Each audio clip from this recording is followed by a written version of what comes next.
Grabe Sanya, ang init ng panahon ngayon. Tapos ang dami pa namin ginagawa sa pabrika. Oo nga, Ana. Tapos ako naman dito sa amo ko, puro buhat ng mabibigat na bagay. Tapos minsan, hindi pa nabibigyan ng tamang proteksyon. Mga bata, maswerte na kayo at may trabaho kayo dyan sa syudad. Samantalang kami dito sa bukid, mahal na nga mga bilihin, maliit pang sweldo. Tama, pero alam mo, may naririnig din akong nag-pro-protecta daw sa mga manggagawa. Oo nga, may narinig din ako tungkol dyan sa minimum wage at overtime pay.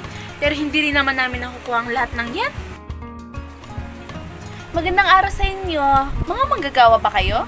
Alam nyo ba na may mga batas na nagpaprotekta sa inyong mga karapatan bilang manggagawa? Tulad ng Labor Code of the Philippines. Ito ang nagtatakda ng mga minimum wage, overtime pay, at iba pa mga benepisyo. Mayroon din tayong Social Security System or SSS, Pag-ibig, at PhilHealth para sa inyong mga seguridad sa kalusugan at pagretiro. Talaga po? Bakit hindi po namin nakukuha ang mga benepisyong yan? Maraming salamat sa tanong mo.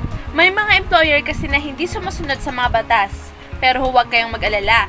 May mga ahensya ng gobyerno na nagpapatupad ng mga batas na ito.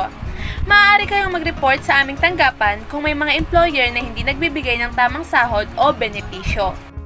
Paano naman po kami makakapag-report?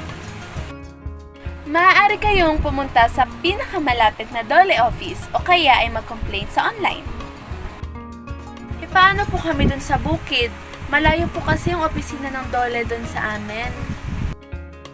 May mga programa din po kami na umaabot sa mga rural areas. Maaari kayong makipag-ugnayan sa inyong mga barangay officials para sa karagdagang impormasyon. Maraming salamat po sa mga impormasyon. Hindi na po kami magpapasindak sa mga employer po namin. Oo nga po, maraming salamat din. Ngayon po, marunong na po kami ipaglaban ng mga karapatan namin. At sa ibang manggagawa dyan, sana po alam niyo na rin kung paano ninyo ipaglaban ang mga karapatan ninyo.